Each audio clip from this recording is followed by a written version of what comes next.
Hello students, मैं अंकित Mishra. Previous turn पर हम लोगों ने सेंटेंसेस के बारे में पढ़ा। ग्रामर को बिल्कुल शुरुआत से पढ़ा गया कि ग्रामर कैसे हमारे लिए हेल्पफुल है और ग्रामर को कितने मुख्य भागों में बांटा गया है। तो हमने सीखा कि उसे सबसे पहली चीज़ जो है कि ग्रामर को अल्फ़ाबेट सबसे प्रथम भाग उसका क्या है, सबसे पहला भाग उसका क्या है, अल्फ़ाबेट। एक वर्णमाला होती है, हर एक भाषा में होती है। सबसे पहली इकाई उसकी क्या होती है, अक्षर होती है किसी भी भाषा की, और उन अक्षरों की माला को हम वर्णमाला कह देते हैं, अल्फ़ाबेट कह देते हैं। दूसरी चीज़ उनसे बनने वाले शब्द और ढेर सारे शब्दों की आवश्यकता होती है भाषा की अच्छी समझ के लिए। और तीसरी चीज़, शब्दों का अपना एक स्थान होता है वाक्य में शब्दों की अपनी एक जगह होती है, उसे हम पार्ट्स ऑफ स्पीच के नाम से जानते हैं। और चौथी जो सबसे महत्वपूर्ण बात थी वह थी सेंटेंस, वाक्य क्या होते हैं। वाक्य हमारे शब्दों के समूह होते हैं, ग्रुप ऑफ वर्ड्स होते हैं, and they should convey a particular meaning, a complete meaning. उन्हें क्या देना चाहिए, उन्हें एक संपूर्ण अर्थ देना चाहिए, तभी वे वाक्य कहलाते हैं।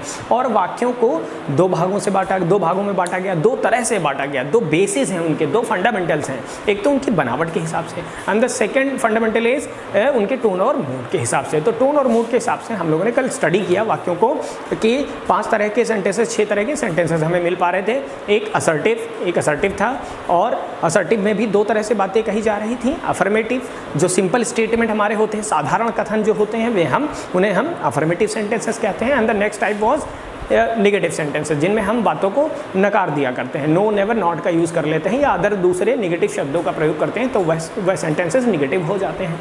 और दूसरा टाइप इंटरोगेटिव सेंटेंसेस, जिनमें हम बातें पूछते हैं, कोई प्रश्न पूछ लेते हैं। इंटरोगेटिव, इंटेरोगेट का मतलब बच्चों क्या होता है, इंटेरोगेट मतलब ही पूछना होता है। इंटेरोगेट एक क्रिया है जिसका अर्थ है पूछना। पुलिस हमसे इंटेरोगेट कर रही है, तो इंटेरोगेट से ही बना था इंटरोगेटिव। एंड ये इसमें 2 तरह के वाक्य मिलते हैं हमें, एक हमारा यस नो टाइप वाला और दूसरा आपके WH वर्ड्स वाले।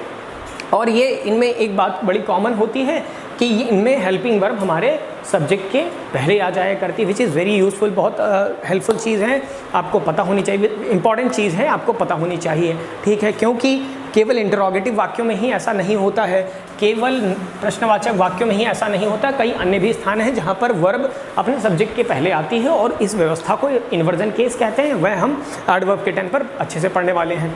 और इसके अलावा एक और सेंटेंस हमने पढ़ा, इंपेरेटिव सेंटेंस। इंपेरेटिव का अर्थ बच्चों क्या होता है, इंपॉर्टेंट। इंपेरेटिव का अर्थ क्या होता है, इंपॉर्टेंट। और इनमें क्या क्या भाव निकलते हैं, इनसे order, request, advice, suggestion, proposals, ये सारे चीज़ें इनसे भाव प्रकट होते हैं। अब बात आती है इसमें दो तरह के सेंटेंसेस अभी बाकी रह गए हैं, उन पर आज हम चर्चा करने वाले हैं। तो बच्चों, नेक्स्ट टाइप हमारा क्या होने वाला है वाक्यों का, सेंटेंसेस में हमारा नेक्स्ट टाइप क्या होने वाला है बच्चों,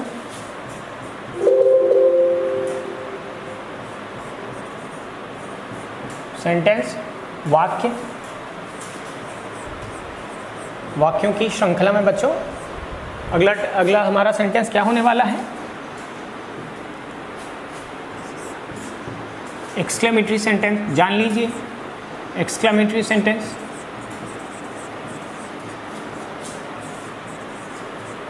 एक्सक्लेमेटरी सेंटेंस, तो बच्चों एक्सक्लेमेटरी, इसके नाम से ही पता चल रहा होगा आपको, आप गेस कर सकते हैं। एक्सक्लेम करना, एक्सक्लेम करने का अर्थ क्या होता है, विस्मय। कोई अचानक से निकलने वाली भावना, हृदय की अचानक से निकलने वाली भावनाएं यहाँ पर व्यक्त की जाती हैं। इस तरह का यहाँ पर आपको एक चिन्ह दिखाई देता है, एक साइन दिखाई देता है इन सेंटेंसेस के बाद में। तो एक्सक्लेमेटरी सेंटेंसेस को बच्चों हिंदी में क्या कहते हैं, विस्मय। विस्मय का अर्थ बच्चों क्या होता है, विस्मय का अर्थ होता है आश्चर्य, कौतूहल। तो विस्मयादिबोधक, विस्मय आदिबोधक वाक्य। बहुत अच्छी हिंदी तो मैं नहीं जानता हूँ, विस्मयादिबोधक वाक्य। तो यहाँ पर अचानक से निकलने वाली भावनाएं, हृदय की बच्चों अचानक से निकलने वाली भावनाएं, आप इसके बारे में क्या लिख सकते हैं कि sudden feeling of hearts, sudden feelings. Sudden का अर्थ बच्चों क्या होता है, अचानक। फीलिंग्स भावनाएं, of heart are expressed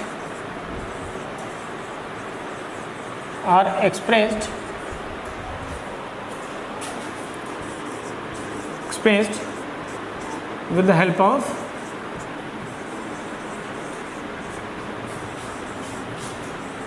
these sentences.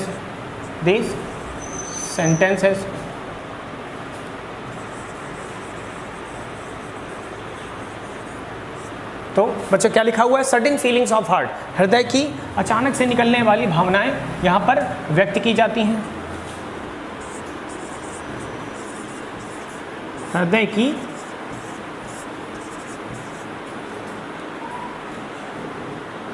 हृदय से अचानक एकाएक निकलने वाली भावनाएं, निकलने वाली भावनाएं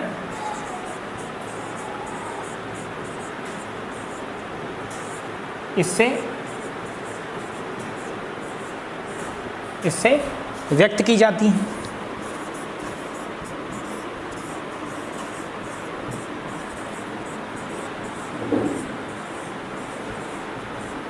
तो बच्चों इससे आपको समझ में आ गया वाक्य क्या होता है, एक्सक्लेमेटरी सेंटेंसेस कैसे होते हैं। इस तरह का यहाँ आपको चिन्ह दिखता है इन वाक्यों के बाद, और ये क्या करते हैं? सडन फीलिंग्स ऑफ हार्ट, इनसे व्यक्त किए जाते हैं, are expressed with the help of these sentences. इन वाक्यों से हम क्या करते हैं? हृदय से अचानक से निकलने वाली भावनाएं। अब वे भावनाएं क्या हो सकती हैं बच्चों? वो भावनाएं क्या होने वाली हैं उन पर चर्चा करते हैं।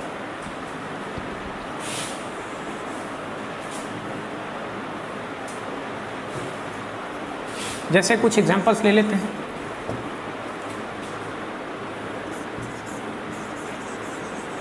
हर्रा,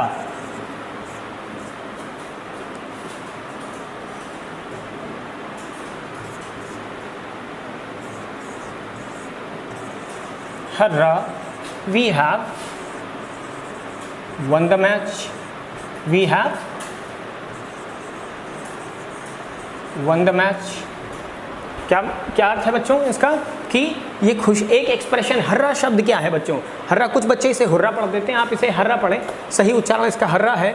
और ये हर्रा शब्द का क्या अर्थ है? ये इसका कोई अर्थ नहीं है, यह बस एक प्रतिक्रिया है जो व्यक्त होती है जब आप खुश होते हैं, है ना। अलग अलग तरह से लोग प्रतिक्रियाएं व्यक्त करते हैं, ये मान्यता प्राप्त जो है प्रतिक्रिया है हर्रा, जिसका अर्थ है खुशी व्यक्त करना। ठीक है, we have won the match, Hindi इसकी क्या निकल रही है बच्चों? कि वाह, कुछ भी कहें आप इसे हिंदी में, वाह हम मैच जीत गए हैं, हम मैच जीत गए हैं। तो बच्चों इसके पीछे क्या छिपा हुआ है? इसके पीछे छिपा हुआ भाव क्या है बच्चों? हैप्पीनेस। क्या हैप्पीनेस? क्या छिपा हुआ बच्चों? हैप्पीनेस, खुशी।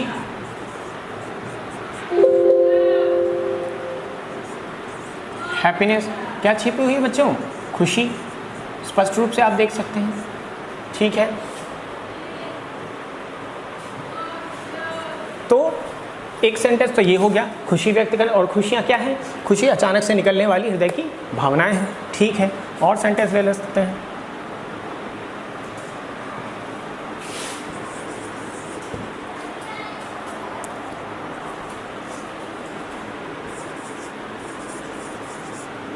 वाओ,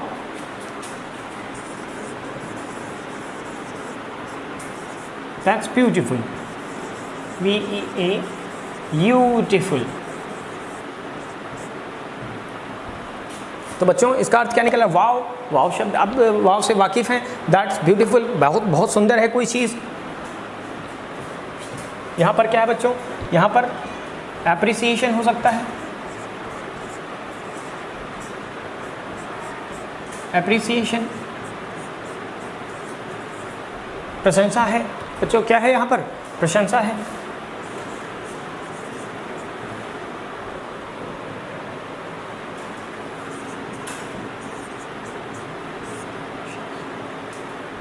शायद प्रशंसा बहुत सही नहीं लिखा है हिंदी में।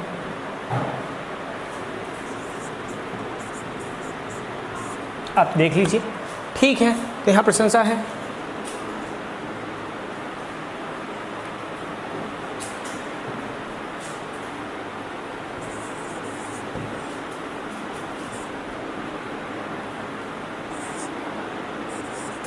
ओह,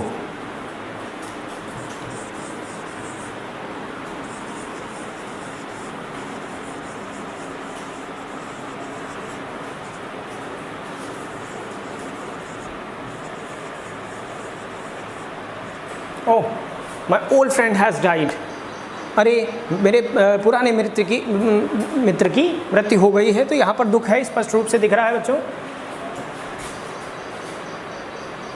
सौरो, यहाँ पर क्या प्रकट हो रहा है बच्चों? सौरो। सौरो का अर्थ बच्चों क्या होता है? दुख। तो बच्चों अलग अलग तरह के भाव यहाँ पर निकलते हैं, खुशी, प्रशंसा, दुख, आश्चर्य, एप्रिसिएशन, प्रशंसा भी हो सकती है। तो बच्चों हमारा नेक्स्ट सेंटेंस क्या है? How beautiful the rainbow is, कितना सुंदर इंद्रधनुष है बच्चों। क्या हिंदी मतलब है इसका? कितना सुंदर इंद्रधनुष है। और इससे क्या प्रकट हो रहा है? इससे आश्चर्य प्रकट हो रहा है। तो एक्सक्लेमेटरी सेंटेंसेस से हम हैप्पीनेस, खुशी, एप्रिसिएशन, प्रशंसा, सौरो, दुख प्रकट करते हैं और आश्चर्य, ये हृदय से निकलने वाली अचानक से निकलने वाली भावनाएं हम प्रकट कर सकते हैं with the help of exclamatory sentences. Now move to next sentence, optative sentence. बच्चों इसकी बैटरी खत्म हो गई थी तो ये हो चुका है, मुझे फिर से आपके सामने प्रस्तुति देनी है। हाँ, वीडियो सेव नहीं हो सका। तो ऑप्टेटिव नेक्स्ट सेंटेंस हमारा बच्चों क्या है? ऑप्टेटिव सेंटेंस, इच्छा सूचक वाक्य। इच्छा सूचक वाक्य, इनसे क्या प्रकट होता है बच्चों? विशेष, शुभकामनाएं, कर्सेस, शाप, कोई बुरा भला शब्द कई बार आप किसी को कह देते हैं, और ग्रीटिंग्स का अर्थ भी शुभकामनाएं होता है। विशिंग्स जैसे मे यू लिव लॉन्ग, आपकी आयु लंबी हो, आप चिरायु हो, may you live long. And next sentence is may God help us, may God help us, ईश्वर हमारी सहायता करे, मदद करे। एंड गो टू हेल, नर्क में जाओ। तो ये बुरा शब्द है, बुरा भला शब्द है। कर्सेस आप इसे शाप कह सकते हैं, श्राप कह सकते हैं, अभिशाप कह सकते हैं। तो ये भावनाएं, ये विशिंग्स, ये ग्रीटिंग्स और ये curses, may you lead a happy life, आप एक अच्छा जीवन जिए। तो ये भावनाएं, शुभकामनाओं की भावनाएं, विशिंग्स एंड ग्रीटिंग्स एंड कर्सेस आप एक्सप्रेस करते हैं with the help of optative sentences, optative sentences की मदद से। तो merry Christmas, happy new year, wish you very happy birthday, ये सारे भाव आप यहाँ पर व्यक्त कर सकते हैं ऑप्टेटिव सेंटेंसेस की मदद से। सो गाइज, आपके सेंटेंसेस क्लियर हो चुके हैं, सेंटेंसेस आपके स्पष्ट हो चुके हैं। अब हम मूव ऑन कर सकते हैं टेंसेस पर। तो टेंसेस पर चलिए बातें शुरू कर देते हैं। टेंसेस के ऊपर, टेंस बच्चों क्या होता है, यहाँ पर भी हम पहुँच गए थे। अनफॉर्चुनेटली वीडियो सेव नहीं हो सका बच्चों, कोई बात नहीं। टेंस का अर्थ बच्चों क्या होता है? काल, समय, ठीक है। और ये कितने तरह के होते हैं? ये 3 तरह के होते हैं, सभी जानते हैं। प्रेजेंट, वर्तमान काल, वर्तमान जब प्रेजेंट में कोई बात हो रही होती है, और पास्ट में। हम बच्चों कितने समय में बातें करते हैं? 3 समय में बातें करते हैं। या तो हम प्रेजेंट में बात कर रहे होते हैं, या फिर पास्ट में बात कर रहे होते हैं, या फिर कभी कभी आशावादी बनकर फ्यूचर की बातें करने लग जाते हैं। So there are only 3 tenses, केवल 3 टेंसेस होते हैं, present, past and future. Present को वर्तमान, भूतकाल एंड भविष्यकाल, फाइन। और इनके 4 मूड होते हैं। 4 बच्चों क्या होते हैं इनके 4 मूड होते हैं। इनके 4 बच्चों क्या होते हैं? इनके 4 बच्चों मूड होते हैं। मूड का अर्थ है बच्चों इनसे क्या टोन निकल रही है, इनकी भावनाएं क्या हैं। तो 4 इन सबके टोन और मूड निकला करते हैं। वो क्या है? Indefinite, continuous, perfect and perfect continuous. क्या है बच्चों? Indefinite, present indefinite, present continuous, present perfect and present perfect continuous. Past indefinite, past continuous, past perfect and past perfect continuous. And future indefinite, future continuous, future perfect and future perfect continuous. तो बच्चों ये कुछ बच्चे कह देते हैं कि sir 12 tenses होते हैं। 12 टेंसेस नहीं होते, टेंसेस आपके 3 ही होते हैं, समय आपके 3 ही होते हैं, प्रेजेंट, पास्ट एंड फ्यूचर। हाँ, उनको प्रेजेंट में 4 तरह से हम बातें कह पाते हैं, पास्ट में 4 तरह से, और फ्यूचर। तो कुल मिलाकर 12 मूड आपके बन जाते हैं। टोटल आपके 12 मूड्स बन जाते हैं। तो चलिए ठीक है, एक पर बात शुरू करते हैं। शुरुआत करेंगे प्रेजेंट से। प्रेजेंट इंडेफिनिट, पहले इंडेफिनिट की बात कर लेंगे, और फिर कंटिन्यूअस की बातें करेंगे, फिर परफेक्ट की, और फिर परफेक्ट कंटिन्यूअस की। ठीक है, चलो मूव ऑन करते हैं बच्चों। प्रेजेंट इंडेफिनिट टेंस पहला हमारा क्या है? Present indefinite tense. और प्रेजेंट इंडेफिनिट को हम इस नाम से भी जानते हैं, सिंपल प्रेजेंट। और इनमें सबसे पहली बात आपको याद रखनी कि हेल्पिंग वर्ब कौन सी आती है? हेल्पिंग वर्ब आपकी डू डज आती है। अब कहाँ पर आती है? अफर्मेटिव सेंटेंसेस में आती है, नेगेटिव सेंटेंसेस में आती है, इंटरोगेटिव। इन पर हम लोग बात करेंगे। इससे पहले हम लोग ये जान लें कि पहचान। कुछ हिंदी मीडियम बच्चे हमारे नहीं जान पाते हैं वाक्यों को हिंदी में कैसे, हिंदी में वे क्या हैं और वो इंग्लिश में उनका क्या होगा, वह क्या बनने वाले हैं। तो उनके लिए हिंदी वाक्यों के अंत में अगर आपको ताहे, तीहे, तेहे आदि शब्द आप दिख रहे हैं, देख पा रहे हैं, हिंदी वाक्यों के अंत में क्या दिखे? ताहे, तीहे, ते है, वह जाता है, वह खाता है, वह सोता है। तो ये अगर ता है, ती है, ते है, ऐसे शब्द आपको वाक्य के अंत में हिंदी में दिख पा रहे हैं तो वह फिर प्रेजेंट इंडेफिनिट में आप बना सकते हैं। तो ये पहचान की बात रही और हेल्पिंग वर्ब डू डज लगती है और इनके साथ वर्ब की फर्स्ट फॉर्म आया करती है। लेकिन इसके अलावा भी आप जान लें कि अफर्मेटिव सेंटेंसेस का स्ट्रक्चर क्या होगा। तो अगर वाक्य हमारा कैसा हो, वाक्य हमारा कैसा हो बच्चों, वाक्य हमारा अफर्मेटिव हो,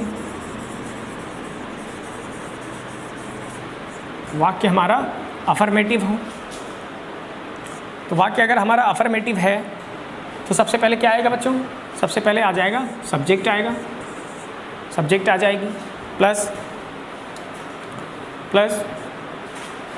सब्जेक्ट। और इसमें एक चीज़ और याद रखनी, अगर हमारा सब्जेक्ट सिंगुलर होता बच्चों, क्या होता है, सब्जेक्ट हमारा सिंगुलर हो, सब्जेक्ट हो, सब्जेक्ट आए और अब वो हमारा सिंगुलर हो, शॉर्ट में लिख लेते हैं, सब्जेक्ट हमारा कैसा हो, सिंगुलर हो, तो आपको वर्ब में क्या लगाने की ज़रूरत है, तो आपको वर्ब में एस या ई एस जोड़ने की ज़रूरत पड़ती है बच्चों।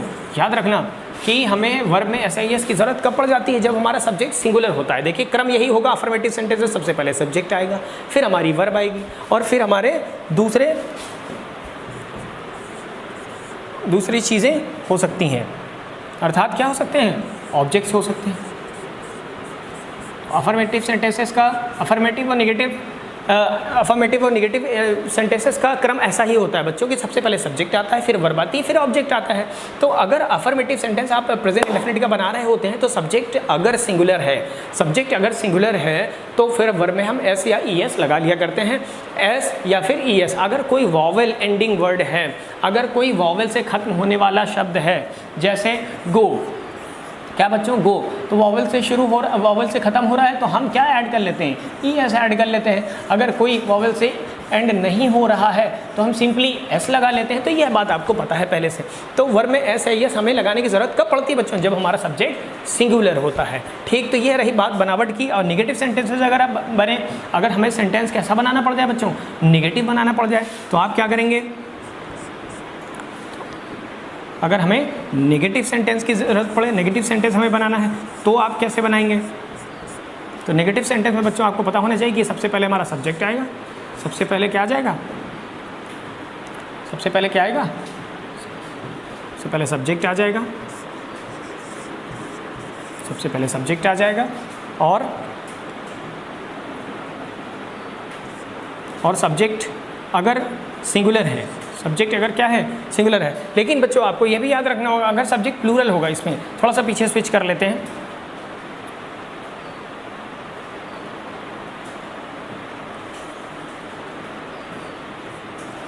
अगर इसी व्यवस्था में बच्चों, इसी व्यवस्था में अफर्मेटिव सेंटेंस में सब्जेक्ट हमारा प्लूरल हो जाए तो क्या करेंगे, तो वर्ब में ऐसे आई एस को हमें नहीं लगाना होता। सब्जेक्ट अगर हमारा क्या हो जाए बच्चों, सब्जेक्ट हमारा प्लूरल होने लग जाए, सब्जेक्ट हमारा प्लूरल हो जाए, क्या हो जाए बच्चों, प्लूरल हो जाए, तो फिर आपको वर्ब में सिंपल वर्ब की फर्स्ट फॉर्म लानी होती है, ऐसे आई एस की ज़रूरत नहीं होती है। सीधे आप उसके बाद ऑब्जेक्ट ला सकते हैं, सीधे उसके बाद आप ऑब्जेक्ट ले आएँ। तो अफर्मेटिव देखिए, प्रेजेंट इंडेफिनिट सबसे मज़ेदार है, जिसमें ये चीज़ें देखने को मिलती हैं कि अफर्मेटिव में सब्जेक्ट अगर सिंगुलर होगा तो वर्ब में एस आई एस होगा, और अगर सब्जेक्ट प्लूरल होगा तो सीधे वर्ब की फर्स्ट फॉर्म आती है, वर्ब में एस आई एस की आवश्यकता नहीं होती है। ठीक, तो ये बात रही अफर्मेटिव वाक्य की। किसकी बात रही बच्चों, ये बात रही अफर्मेटिव वाक्य की। ठीक है, ठीक। अब अगर हमें नेगेटिव सेंटेंस बनाना पड़े बच्चों, क्या बनाना पड़े, अगर हमें कोई नेगेटिव सेंटेंस बनाना पड़े तो नेगेटिव सेंटेंस में आपको क्या याद रखना चाहिए, कैसे बनने वाला है, कुछ भी नहीं। नेगेटिव और इंटरोगेटिव सेंटेंसेस में एक हेल्पिंग वर्ब है डू और डज, इनकी मदद से सेंटेंसेस बन जाएंगे आसानी से। तो नेगेटिव सेंटेंस अगर बनेगा, और इसमें भी बच्चों क्या, अगर आपका सब्जेक्ट कैसा हो, अगर आपका सब्जेक्ट कैसा हो बच्चों, अगर आपका सब्जेक्ट कैसा हो, सिंगुलर हो, अगर आपका सब्जेक्ट कैसा हो, अगर आपका सब्जेक्ट सिंगुलर हो, सब्जेक्ट कैसा हो बच्चों, सिंगुलर हो, अगर सब्जेक्ट सिंगुलर हो तो हेल्पिंग वर्ब डज का इस्तेमाल कर लिया जाएगा। हेल्पिंग वर्ब किसका इस्तेमाल कर लिया जाएगा? हेल्पिंग वर्ब डज का इस्तेमाल कर लिया जाएगा। बड़ी अच्छी बात है। और फिर वर्ब में एस लगाने की ज़रूरत नहीं बचेगी, क्योंकि वर्ब में ही, डू में ही ई एस लग चुका है, इसलिए हमें ई एस लगाने की आवश्यकता बच्चों नहीं पड़ती है। तो सब्जेक्ट सिंगुलर होने पर हेल्पिंग वर्ब डज का इस्तेमाल करेंगे। हेल्पिंग वर्ब किसका इस्तेमाल करेंगे? डज का इस्तेमाल। और मेन वर्ब मुख्य क्रिया की हम फर्स्ट फॉर्म का यूज़ करेंगे। ठीक है। और सब्जेक्ट अगर निगेटिव है, और सब्जेक्ट अगर हमारा निगेटिव है, और सब्जेक्ट अगर सेंटेंस हमारा नेगेटिव है और सब्जेक्ट हमारा प्लूरल हो जाता है, क्या हो जाता है बच्चों? सब्जेक्ट हमारा प्लूरल हो जाता है, तो फिर आपको कैसे हैंडल करना है? तो सब्जेक्ट अगर हमारा प्लूरल हो जाएगा तो हमें हेल्पिंग वर्ब चेंज करने की ज़रूरत पड़ेगी। हेल्पिंग वर्ब क्या आ जाएगी? बिल्कुल सही कहा, डू आ जाएगा। हेल्पिंग वर्ब क्या आ जाएगी? डू आ जाएगी। और वर्ब की फर्स्ट फॉर्म तो बिल्कुल लगानी ही लगानी है। देखिए, वर्ब की फर्स्ट फॉर्म तो बिल्कुल आती है प्रेजेंट इंडेफिनिट में। वर्ब की सेकंड फॉर्म या थर्ड फॉर्म नहीं आया करते। तो ये बात रही नेगेटिव्स की। इंटरोगेटिव सेंटेंसेस में आप सबको पता है क्या होने वाला है कि WH वर्ड्स का इस्तेमाल होगा कई बार। अगर वो WH वर्ड्स वाले इंटरोगेटिव हैं येस नो टाइप में, तो WH वर्ड्स नहीं दिखेंगे, सिर्फ हेल्पिंग वर्ब दिखने वाली हैं। क्या दिखने वाली हैं? डू या फिर डज। और ये डू या डज किसके हिसाब से आएगी? अपने वाक्य के हिसाब से आएगी। तो चलो ठीक है, आगे बढ़ते हैं।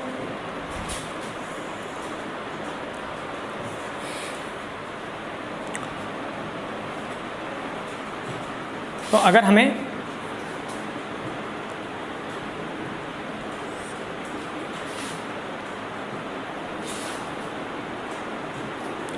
हमें इंटरोगेटिव सेंटेंस बच्चों बनाना हो, बच्चों, तो क्या करना होगा?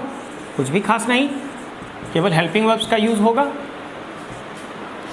तो अगर येस नो टाइप वाले हैं तो सबसे पहले हेल्पिंग वर्ब ले आइए। क्या ले आएंगे बच्चों? सबसे पहले हेल्पिंग वर्ब ले आएंगे। डू आएगा या फिर डज आ जाएगा, और ये डिपेंड करेगा अपने सब्जेक्ट पर जो कि उसके बाद आएगा। ये डिपेंड करेगा सब्जेक्ट पर। सब्जेक्ट अगर हमारा सिंगुलर है, तो फिर सब्जेक्ट अगर हमारा प्लूरल कर दीजिए इसको। सब्जेक्ट अगर हमारा प्लूरल है, और सब्जेक्ट अगर प्लूरल होने वाला तो क्या आएगा? हेल्पिंग वर्ब डू आएगा। और सब्जेक्ट अगर हमारा सिंगुलर होने वाला है, सिंगुलर होने वाला है, तो फिर हम डज लेकर आएंगे, सीधी सी बात है। और तब हमारी वो अब आने वाली है, वर्ब की फर्स्ट फॉर्म आने वाली है, तब हमारे दूसरे ऑब्जेक्ट्स वगैरह आने वाले। ये बात रही येस नो टाइप वाले। और अगर हमें WH वर्ड्स लाने होंगे तो सबसे पहले क्या हो जाएगा? सबसे पहले हमारे WH वर्ड्स आने लग जाएंगे। सबसे पहले आप क्या ले आइए? सबसे पहले आप WH वर्ड्स को ले आइए।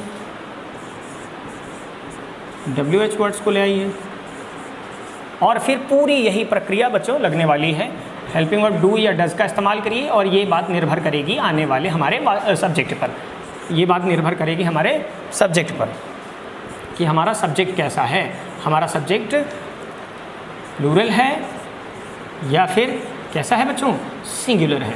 और वर्ब की तो फर्स्ट फॉर्म लानी ही लानी है, इसमें तो कोई दो राय नहीं है। तो ये बात रही इनकी बनावट की, इनकी क्रम की, कि क्या किस तरह के वर्ब्स, किस तरह के सब्जेक्ट्स आने वाले हैं।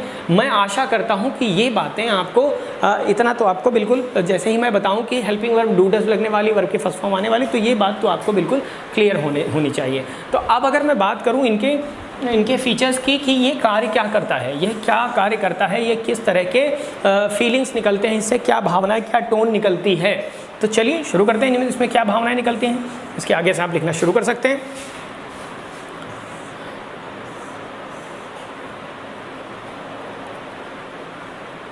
चलिए नीचे से लिखिए, पेज लंबा हो जाएगा, नया पेज ले लेते हैं।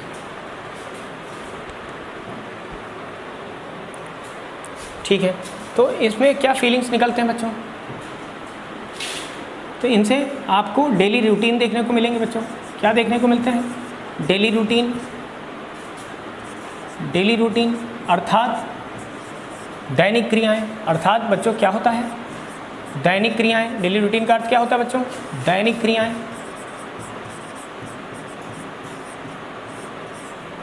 कि वह सुबह 5 बजे उठता है, गोल्फ खेलने जाता है, ऑफिस चला जाता है, वहाँ 5 बजे तक रुकता है, शाम को वापस आता है, अपने बच्चों के साथ खेलता है और सो जाता है। तो ये क्या है? ये बच्चों दैनिक है, डेली रूटीन है। तो daily routine with the help of present indefinite हम बता सकते हैं आसानी से।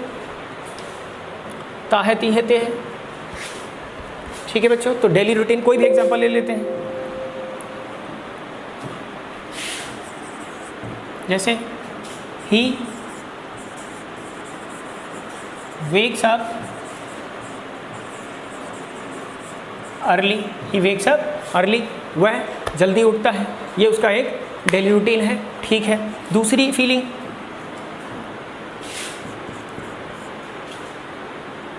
हैबिट्स,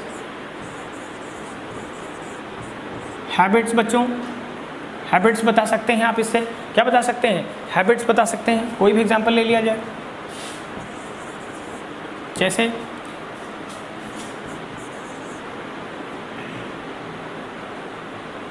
the dogs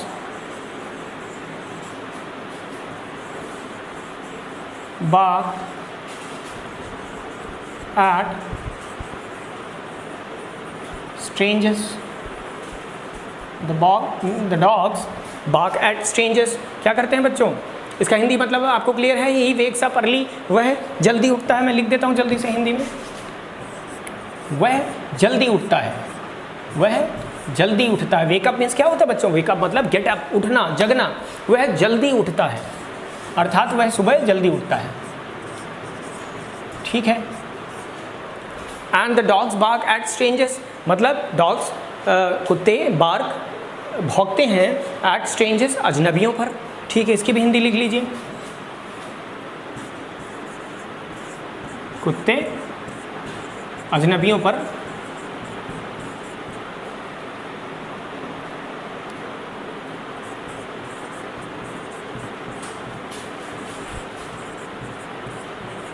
तो ये क्या है बच्चों, यह उनकी आदत है, वह उनकी आदत है। तो आदत संबंधी बातें भी आप प्रेजेंट इंडेफिनिट बता सकते हैं। देखिए यहाँ पर सब्जेक्ट सिंगुलर था तो वर्ब में ऐसे यस लगा लिया गया, ही वेक्स। ठीक है, एंड डॉग्स यहाँ पर प्लूरल है इसलिए वर्ब में ऐसे यस की आवश्यकता नहीं पड़ी, दोनों ही अफर्मेटिव सेंटेंसेस हैं। ठीक है, डेली रूटीन बता सकते हैं और यूनिवर्सल फैक्ट्स बता सकते हैं। क्या बता सकते हैं बच्चों, यूनिवर्सल फैक्ट्स बता सकते हैं।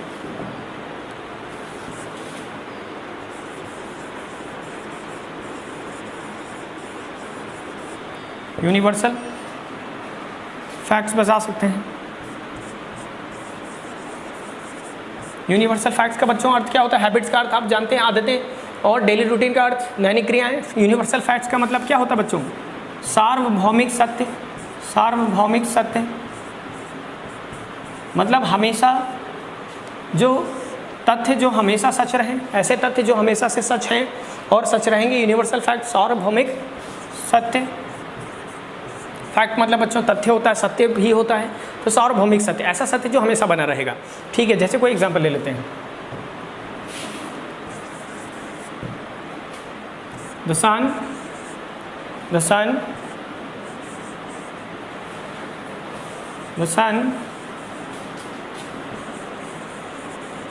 rises in the east, the sun rises in the east, है ना बच्चों। हिंदी में क्या मतलब है इसका, the sun rises in the east, sun कहाँ निकलता है, सूर्य कहाँ निकलता है, इन द ईस्ट, पूर्व में निकलता है। तो ये सार्वभौमिक सत्य है, हमेशा से सच रहा है, ये सच बना रहेगा। और एक फीचर आप और इसमें लिख लीजिए,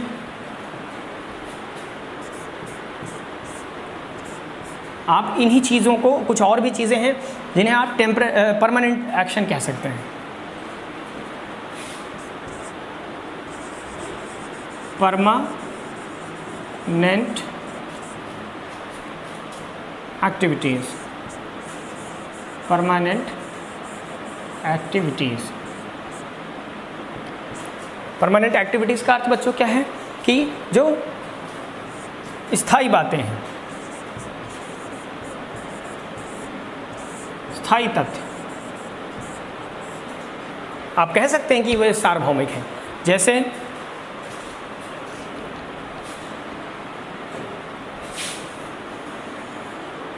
जैसे कोई एग्जांपल ले लेते हैं,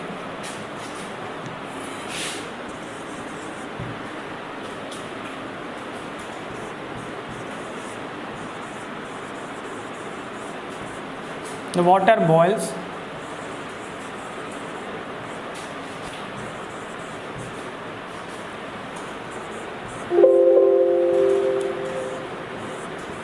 100 degree Celsius, 100 degree Celsius. The water boils at 100 degree Celsius. पानी कब उबलने लग जाता है? 100 डिग्री सेल्सियस पर उबलने लग जाता है। तो ये एक स्थायी तथ्य है, हमेशा सच बना रहेगा। ये परमानेंट एक्टिविटी है, साइंटिफिक तथ्य कह सकते हैं, परमानेंट एक्टिविटी कह सकते हैं, यूनिवर्सल फैक्ट भी कह सकते हैं। तो ये बातें बच्चों आपने देखी कि प्रेजेंट इंडेफिनिट से हम लोग क्या क्या कह पा रहे थे। हम लोग डेली रूटीन बता पा रहे हैं, हम लोग हैबिट्स बता सकते हैं और यूनिवर्सल फैक्ट्स अर्थात सार्वभौमिक सत्य बता सकते हैं। एग्जाम्पल्स आपके समझ। अब कुछ एक्स्ट्रा इनके फीचर्स भी हैं बच्चों कि ये आपका फ्यूचर की बातें भी बता सकता है।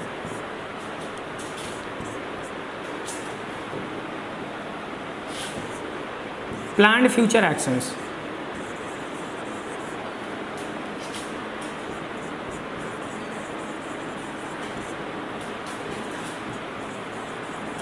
देखिए प्रेजेंट इंडेफिनिट से केवल आप प्रेजेंट की बात नहीं कह सकते। अभी तक बच्चों आपने सीखा कि प्रेजेंट का अर्थ मतलब प्रेजेंट होता तो दूसरी बात तो हो ही नहीं सकती, ऐसा नहीं है। टेंसेस की अपनी एक बहुत अच्छी बात है कि वे टेंसेस कई बार प्रेजेंट इंडेफिनिट फ्यूचर का मीनिंग देता है। तो एक फीचर आप प्लान्ड फ्यूचर एक्शंस, तो जो आपने प्लान किए हुए आपके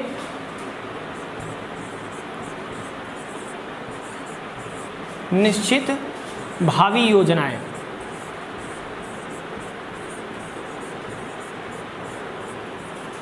निश्चित भावी योजनाएं हैं, भविष्य की योजनाएं हैं जो निश्चित हैं, तो वह आप प्रेजेंट इंडेफिनिट में भी कह सकते हैं। फ्यूचर में तो कह ही सकते हैं, प्रेजेंट इंडेफिनिट में भी कह सकते हैं।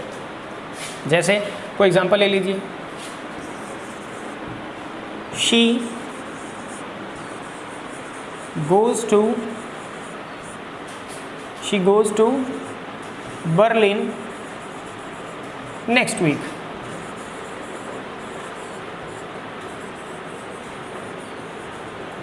She goes to Berlin next week. तो इसका अब नेक्स्ट वीक लिखा है बच्चों, शी गोज़ टू बर्लिन, वह बर्लिन जाती है। अगर आप इसका शाब्दिक अर्थ निकालें तो इसका अर्थ क्या निकलता है? शी गोज़ टू बर्लिन, वह बर्लिन जाती है। लेकिन लिखा क्या है आगे? रोज़ नहीं लिखा है या शाम और कुछ नहीं लिखा है, प्रतिदिन नहीं लिखा, हमेशा नहीं लिखा, कभी नहीं लिखा। क्या लिखा हुआ? नेक्स्ट वीक लिखा है। नेक्स्ट वीक से आप क्या गेस कर सकते हैं कि अगले हफ्ते वह जाती है। इसका अर्थ क्या है? अगले हफ्ते जाएगी। तो आप इसे गलत मत समझिएगा, यह बिल्कुल ठीक लिखा है। तो अगर टाइम दिया हो, कई बार आपको टाइम दिखेगा। अक्सर जब भविष्य की योजनाएं आप बताएंगे प्रेजेंट इंडेफिनिट की मदद से, तो आपको बिल्कुल याद रखना है कि आपको टाइम दिख जाएगा। Tomorrow, next week, next month, next year, ऐसे शब्द आपको, अर्थात भविष्य के समय बताने वाले शब्द भी, रेगुलर पीरियड भी आपको दिख जाएंगे, रेगुलर टाइम पीरियड भी दिख जाएंगे। तो ठीक है, इस तरह से ये भविष्य की बातें बता सकता है। और एक नोट लगाकर इसका याद रखिए कि जब ये भविष्य की बातें बताता है, एक नोट लगा लीजिए और याद रखिए कि ये भविष्य की बात बता सकता है जब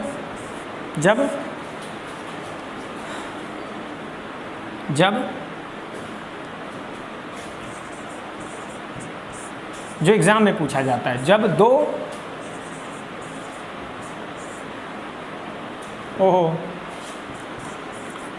दो भविष्य की घटनाएं, जब दो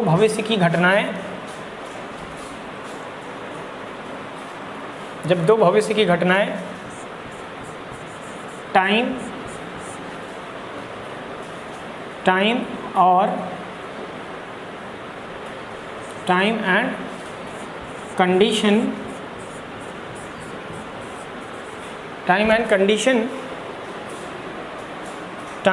एंड कंडीशन बताने वाले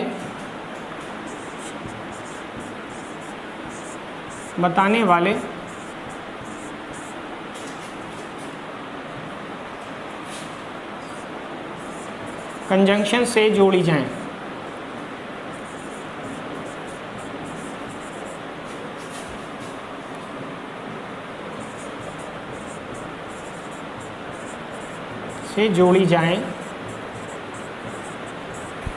तो इनमें से एक प्रेजेंट इंडेफिनिट में रहती है। बच्चों कौन सी रहेगी ये आपको देखना चाहिए। टाइम एंड कंडीशन बताने वाले कंजंक्शंस हैं, टाइम बताने वाले बहुत सारे कंजंक्शंस हैं, आफ्टर, बिफोर, सिंस, एज, बहुत सारे कंजंक्शंस हैं, no sooner, as soon as. ठीक है, तो कुछ एग्जांपल ले लेते हैं। जैसे जब मैं आगरा जाऊंगा तो ताजमहल देखूंगा। क्या देखूंगा बच्चों? जब मैं आगरा जाऊंगा तो ताजमहल देखूंगा। तो आप क्या बनाएंगे? When when I go to Agra, when I go to Agra, when I will go to Agra नहीं करेंगे। When I go to Agra, when I go to Agra, I shall visit, I shall visit the Taj, I shall visit the Taj. तो बच्चों क्या है, when I go to Agra, ये वाला जो आप वाक्य देख पा रहे हैं, ये वाला तो ये किस में बना हुआ है बच्चों, ये प्रेजेंट इंडेफिनिट में बना हुआ है और ये when से शुरू है, कंजंक्शन when। देखिए दो क्लॉजेज यहाँ पर हैं, दो सेंटेंसेज, आप कह सकते हैं कि दो सेंटेंसेज, वास्तव में दो सेंटेंसेज नहीं, ये एक सेंटेंस, जितने फुल स्टॉप होते हैं उतने सेंटेंसेज होते हैं। So this is one sentence, ये एक सेंटेंस है, लेकिन इसमें क्लॉजेज अधिक हैं। इसमें क्या अधिक है बच्चों, एक शब्द आप याद रखिए, क्या,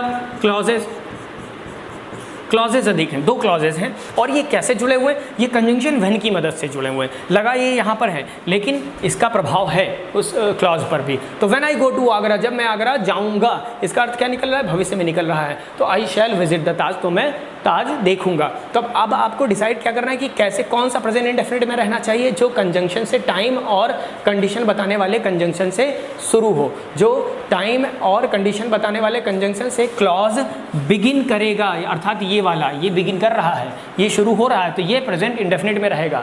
आप इसे उठाकर पहले ले आइए, इसे बाद में ले जाइए, इससे कोई फर्क नहीं पड़ता। ये वाला जो क्लॉज है, ये क्लॉज प्रेजेंट इंडेफिनिट में ही रहने वाला है। जैसे इसमें बदलाव कर देते हैं, I shell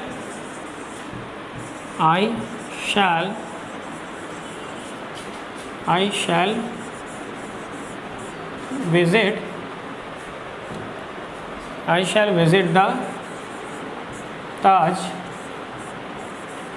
I shall visit the Taj if I go to Agra. I shall visit the Taj if I go to Agra। तो देख पा रहे हैं बच्चों, I shall visit the Taj, मैं ताज जाऊंगा, यह फ्यूचर इंडेफिनिट में है, लेकिन ये फ्यूचर इंडेफिनिट में नहीं लिखा हुआ है। ये फ्यूचर इंडेफिनिट में बच्चों नहीं लिखा हुआ है। ये किस में लिखा हुआ है, ये आपका प्रेजेंट इंडेफिनिट में लिखा हुआ है। ये किस में लिखा हुआ है आपका, ये प्रेजेंट इंडेफिनिट में लिखा हुआ है और इसका मीनिंग फ्यूचर में है। इसका मीनिंग किस में है बच्चों, फ्यूचर में है। तो जब भी ये, और कंजंक्शन कौन है यहाँ पर कौन सा कंजंक्शन, इफ़ है। ये कंडीशन बताने वाला कंजंक्शन है। इफ़, अनलेस, इन केस, तीन कंजंक्शन है। इफ़, अनलेस का अर्थ बच्चों क्या होता है, अगर नहीं। इफ़ का अर्थ होता है अगर, यदि, और अनलेस का क्या अर्थ होता है, अगर नहीं, ये नेगेटिव है। इफ़, अनलेस, इन केस, ये तीन कंजंक्शंस हैं, कंडीशन बताने वाले, टाइम बताने वाले conjunctions, after, before, since, as soon as, no sooner. तो ये हमारे जो टाइम बताने वाले कंजंक्शंस होते हैं, इनसे अगर कोई क्लॉज बिगिन हो, चाहे वह बाद में आए और चाहे पहले आए, जो क्लॉज बिगिन हो रहा है, दो क्लॉजेस हैं, एक ये और एक ये, तो ये बिगिन कौन हो रहा है, शुरू कौन सा हो रहा है, ये वाला। तो ये प्रेजेंट इंडेफिनिट में होना चाहिए। देखिए कंडीशन बताने वाला कंजंक्शन यहाँ आया है, तो इससे जो क्लॉज बिगिन हो रहा है, ये प्रेजेंट इंडेफिनिट में होना चाहिए। तो बात क्लियर है, ये सबसे ज़्यादा एग्जाम में पूछा जाता है बच्चों। तो आई होप आपको प्रेजेंट इंडेफिनिट अच्छे से समझ में आ गया है कि प्रेजेंट इंडेफिनिट हमारा क्या क्या करता है। प्रेजेंट इंडेफिनिट हमारे डेली रूटीन बता सकता है, हैबिट्स बता सकता है, यूनिवर्सल फैक्ट्स अर्थात सार्वभौमिक सत्य बता सकता है, the sun rises in the east, the earth revolves around the sun, permanent activities, स्थायी तथ्य बता सकता है, एंड प्लान्ड फ्यूचर एक्शंस अक्सर टाइम की हेल्प से प्लान्ड फ्यूचर एक्शंस भी बता सकता है। She goes to Berlin next week, okay. और जब दो भविष्य की घटनाएं टाइम और कंडीशन बताने वाले कंजंक्शन से जोड़ी जाएं बच्चों, तो हमारा सबऑर्डिनेटिंग क्लॉज वही क्लॉज है जो टाइम और कंडीशन बताने वाले कंजंक्शन से बिगिन करता है, इसे कहते हैं सबऑर्डिनेटिंग क्लॉज। तो सबऑर्डिनेटिंग क्लॉज अभी के लिए आप जान कर रखें कि सबऑर्डिनेटिंग क्लॉज हमारा प्रेजेंट में होना चाहिए। मीनिंग भविष्य में निकलता है, मीनिंग किस में निकलता है बच्चों, फ्यूचर में ही निकलता है, लेकिन ये बनाया प्रेजेंट इंडेफिनिट में जाता है। ये बड़ी खूबसूरत चीज़ है प्रेजेंट इंडेफिनिट की। तो आई होप आपको प्रेजेंट इंडेफिनिट आज अच्छे से क्लियर हो गया है, तो और हम लोग पास्ट इंडेफिनिट को कल करेंगे। तब तक के लिए धन्यवाद, थैंक यू वेरी मच, जय हिंद, जय।